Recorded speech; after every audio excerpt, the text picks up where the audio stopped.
Hello friends, welcome back to my channel. तो कैसे हैं आप सब? उम्मीद करते हैं आप सब स्वस्थ होंगे, दुरुस्त होंगे। देखो दोस्तों, मेगा ग्रैंड लीग जितना हम सबका सपना होता है, लेकिन मैंने बोला है आपको दुनिया में कोई भी ऐसा बुद्धिजीवी नहीं है, ऐसी रणनीति जिसके पास हो, जो दिमाग लगाकर यह गारंटी दे दे इस बात की कि वो जो टीम देगा एक नंबर पे ही आएगा। कोई भी दुनिया में ऐसा बुद्धिजीवी है ही नहीं, क्योंकि रैंक 1 लाना सिर्फ स्ट्रेटजी पे ही डिपेंड नहीं करता है, बल्कि स्ट्रेटजी के साथ साथ आपका लक के ऊपर भी डिपेंड करता है। जब ये लक और स्ट्रेटजी दोनों एक साथ मिलेंगे तब जाकर हमारा या फिर आपका रैंक 1 आ सकता है। ये लक जो होता है ये हमारे हाथ में नहीं है, किस्मत जो होती है वो ऊपर वाले के हाथ में होती है, लेकिन स्ट्रेटजी जो होता है वो हमारे हाथ में होता है। तो चलो हम सिर्फ और सिर्फ स्ट्रेटजी पे ध्यान दें। और मैंने इस वीडियो में बताया है कि रैंक 1 ना सही, आप टॉप 10, टॉप 50, टॉप 100 के अंदर आ सकोगे। अगर आप हर एक मैच में टॉप 10, टॉप 50 के अंदर आते हो तो भी का जो अच्छा खासा पैसा होगा, जो भी आपने लॉस किया होगा, वो क्या होगा, रिकवर होता चला जाएगा। टॉप 1 में आना इतना आसान नहीं होता है। आपने स्ट्रेटजी तो बहुत देखा होगा, बहुत सुना होगा, लेकिन जो मैं इस वीडियो में आपको बताने वाला हूँ ना, वो आपके आँखों में जो पट्टी बांधा हुआ है ना, काला पट्टी, वो निकल जाएगा, ठीक है। लेकिन उससे पहले मैं आपको एक छोटी सी रियलिटी चेक देना चाहता हूँ, क्योंकि सच्चाई से वाकिफ़ होना बहुत ज़रूरी है। अगर अपने आप को अंधेरे में रखोगे, गलतफहमी में रखोगे तो तकलीफ ज़्यादा होगी। इसलिए आप रियलिटी को जानते चलो कि मेरे पहले नंबर पे आने की प्रतिशत कितना है। मतलब कि आपको जानना चाहिए कि मेरा पहले नंबर पे आने का चांस कितना है। देखो, मान के चलो मेरा एक टीम है, मेगा ग्रैंड लीग खेलने वाले कितने लोग हैं जो मेगा ग्रैंड लीग खेलते हैं? चलो मान लेते हैं 1 करोड़। 1 करोड़ लोग मेगा जीएल खेलते हैं, पार्टिसिपेट करते हैं मेगा ग्रैंड लीग में। अब मेरी टीम कौन सी है? ये वाली। अब इसका चांस कितना है रैंक 1 आने का? तो चलो देख लेते हैं। ये रही हमारी टीम। अब इस टीम को डिवाइड करेंगे किससे? 1 करोड़ से। तो प्रतिशत निकालने के लिए गुना किससे करेंगे?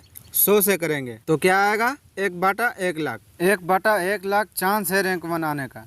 तो चलो इसको डिवाइड करते हैं और जानते हैं कि हमारे आने की प्रतिशत कितनी है। तो 1/1 लाख को अगर डिवाइड करोगे तो पता है कितना आएगा?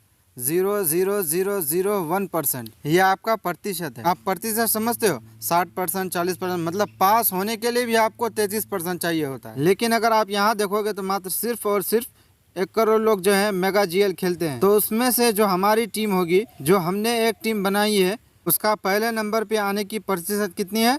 0.0001% है। इसका मतलब समझ रहे हो? यानी 1% भी नहीं है। 1% को भी पता है हम कितने टुकड़ों में बांटेंगे तब वो एक हिस्सा हमारा होगा। देखो, इकाई, दाई, सैकड़ा, हजार, 10,000, यानी 1% को भी हम अगर 10,000 हिस्सों में बांटेंगे तो उसका एक हिस्सा जो होगा वो हमारा होगा पहले नंबर पे आने का। तो आप बताओ कितना कम प्रतिशत है रैंक 1 आने का?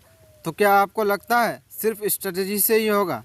सिर्फ स्ट्रेटजी नहीं, बल्कि किस्मत भी साथ देना चाहिए। किस्मत मैंने बोला है हमारे हाथ में नहीं है, लेकिन स्ट्रेटजी जो होता है वो हमारे हाथ में होता है। तो चलो ऐसी स्ट्रेटजी अपनाते हैं जो जीएल में पहले नंबर ना सही, टॉप में ना सही, कम से कम टॉप 100, टॉप 50 में आ सकेंगे, जिसके कारण हमको हमेशा कुछ ना कुछ अमाउंट मिलता रहेगा। और अगर किस्मत का साथ रहा तो एक दिन पहले नंबर पे भी आ जाएंगे। तो देखो, जीतने के लिए कई सारी चीज़ें होती हैं जिस पे हमको फोकस करना होता है। तो चलो जो चीज़ें हमारे बस में हो उसकी बात कर लेते हैं, क्योंकि जो प्लेयरों को हम लेंगे, जो टीम हम बनाएंगे, वो ऐसे ही जैसे तैसे आंख बंद करके थोड़ी ना बना देंगे। स्ट्रेटजी तो होनी चाहिए ना, एक प्लान तो होना चाहिए ना। वही प्लानिंग के बारे में मैं आपसे डिस्कस करूंगा। तो एक पॉइंट मैंने आपको बता दिया, रियलिटी चेक मैंने दे दिया, चाहे दिखा दिया कि आपके पहले नंबर पे आने की प्रतिशत वो 1/10,000 है। देखो कितना कम प्रतिशत है रैंक 1 आने का। यानी 1 को अगर आप 10,000 जगह पे अगर रखोगे तो वो 1 जगह होगा आपका रैंक 1 आने का। इसलिए आप घबराओ नहीं, परेशान ना हो, क्योंकि एक बार भी अगर आप टॉप 10 में भी अगर आ गए ना, तो कितना भी आपका लॉस हुआ हो यार, फर्क नहीं पड़ेगा, सब कुछ आपका वापस आ जाएगा।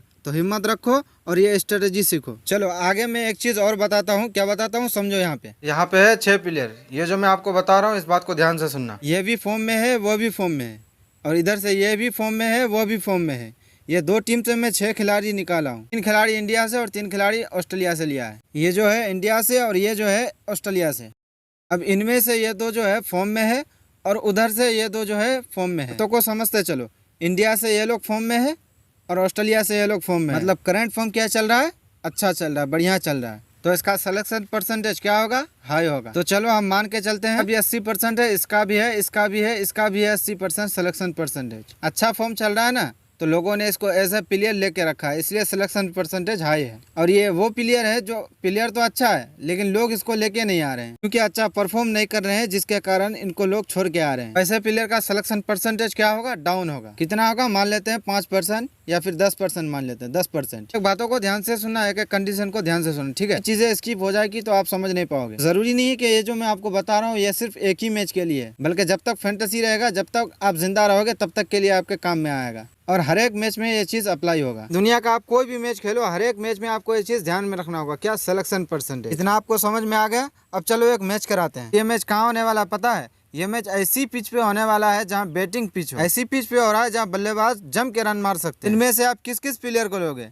इसको और उसको तो उम्मीद कर ही रहे हो क्योंकि रिसेंट फॉर्म भी बढ़िया चल रहा है और पिच भी इनके फेवर में है, जिसके कारण ये और भी गंदा मारेगा। क्या ये बात हम और आप ही सिर्फ सोच रहे हैं? ये तो पूरी देश की जनता सोच रही है, जिसके कारण इसका सिलेक्शन परसेंटेज हाई है, 80% है। तो 1 करोड़ का अगर 80% अगर निकालोगे तो आपका कितना आएगा पता है? 80 लाख। यानी 1 करोड़ में से 80 लाख लोगों ने इसको ले रखा है। क्यों लिया है? क्योंकि इसमें हमारा ज्यादा फायदा होगा। इसलिए मान लो कि हम भी अगर 80% वाले को अगर रख लिए, अगर वो प्लेयर परफॉर्म भी अगर कर दिया, तब भी हमारा रैंक कितने में आएगा? 80 लाख में होगा। क्योंकि हम ही नहीं है जो ऐसा सोच रहे हैं, बल्कि 80 लाख लोग ऐसा है जो सोच रहा है। कहता हूँ 80% वाले को रखो, लेकिन इससे आपको फायदा क्या होगा मालूम है? आपका रैंक होगा 80 लाख। तो फिर कोई फायदा नहीं है भाई खेलने का। लेकिन 10% वाले के साथ हम रिस्क खेल सकते हैं। रिस्क वर्ड मैंने यूज किया, ठीक है। अगर आपको 49 लगाकर 49 ही अगर वापस चाहिए तो 80% वाले को रखो, 49 रुपया वापस आ जाएगा। लेकिन अगर आप 10% वाले को अगर रखोगे तो रिस्क है। लेकिन इसको रखने वाले लोग कितने हैं? सिर्फ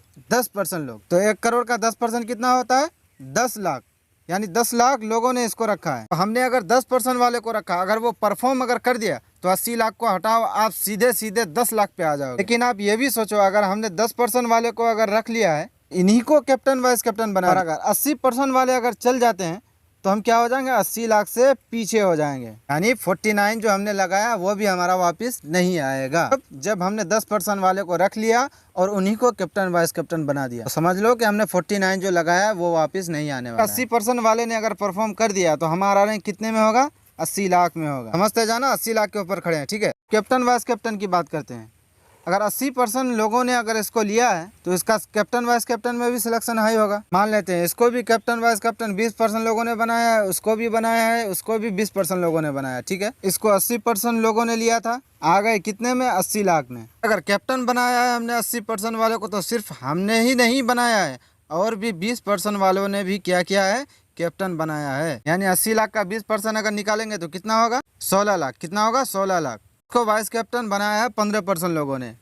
80 लाख का 15% कितना होगा? 9.6 लाख। समझ में आ रही है बात? यानी हमने सिर्फ एज ए प्लेयर रखा था तो आए 80 लाख में, और अगर कैप्टन वाइस कैप्टन भी अगर बना दिया तब भी हमारा रैंक आ रहा है 9,60,000 में। देख रहे हो, कोई फायदा नहीं हो रहा है ना। अगर आप दूसरी तरफ देखोगे 10% वाले को, इसको एज ए प्लेयर भी अगर रखोगे तब भी आपका रैंक आएगा 10 लाख में। इसी प्लेयर को 10% लोगों ने अपने टीम में रखा है तो कैप्टन वाइस कैप्टन, जाहिर सी बात है और भी सिलेक्शन परसेंटेज डाउन होगा। अभी के लिए मान के चलते हैं इसको 1% लोगों ने कैप्टन वाइस कैप्टन लेके रखा है, ठीक है। तो 10 लाख का 1% कितना होगा? 10,000। यानी आप एक प्लेयर को अगर डिफरेंट लेते हो और उसी को अगर कैप्टन वाइस कैप्टन देते हो तो आपका सीधा 1 करोड़ से 10,000 में आ जाएगा। बताओ, एक प्लेयर ने हमको कहाँ से कहाँ ला करके खड़ा कर दिया। अब इसी के तरह इसका भी सिलेक्शन परसेंटेज डाउन है तो कैप्टन वाइस कैप्टन भी लोग कम लेके आएंगे। इसको अगर वाइस कैप्टन आपने बना दिया और दोनों अगर चल गया तो डायरेक्ट आपको कहाँ ला करके खड़ा कर देगा मालूम है? 10,000 का 1% कितना होता है? 100। यानी आपको 2 प्लेयरों ने 1 करोड़ से सीधा 100 नंबर पे लाके खड़ा कर दिया, और बाकी जो बचा खुचा काम रहेगा वो आपका 9 प्लेयर पूरा कर देगा। इसी तरह से आप 1 नंबर पे आ सकते हो। तो भाई रिस्क खेलना होगा। रिस्क अगर नहीं खेलोगे तो कभी 1 नंबर पे नहीं आ पाओगे, नहीं तो फिर वही होगा 49 के बदले 49 आपको वापस मिल जाएगा। तो आप 49 के बदले 49 लेने के लिए आप मत खेलो, बल्कि ऐसा टीम बनाओ, सबसे यूनिक टीम बनाओ कि सबसे शुरू में आए या फिर सबसे लास्ट में आए। एक टीम अगर बनाने की अगर आप कोशिश करोगे ना, एक न एक दिन आपका किस्मत भी अगर साथ रहा, स्ट्रेटेजी अगर बढ़िया रह गया तो उस दिन आपका 1 नंबर पे आने से कोई नहीं रुक पाएगा। टीम बनाते समय हम कुछ गलतियां करते हैं जिसके कारण हमारा लॉस होता है। आपको जानना है कि किस वजह से आपकी टीम अच्छी नहीं बन पा रही है, तो आपके स्क्रीन पे एक वीडियो शो हो रहा होगा, उस पर क्लिक करके आप वॉच कर सकते हैं। मिलते हैं नेक्स्ट वीडियो में बहुत जल्द।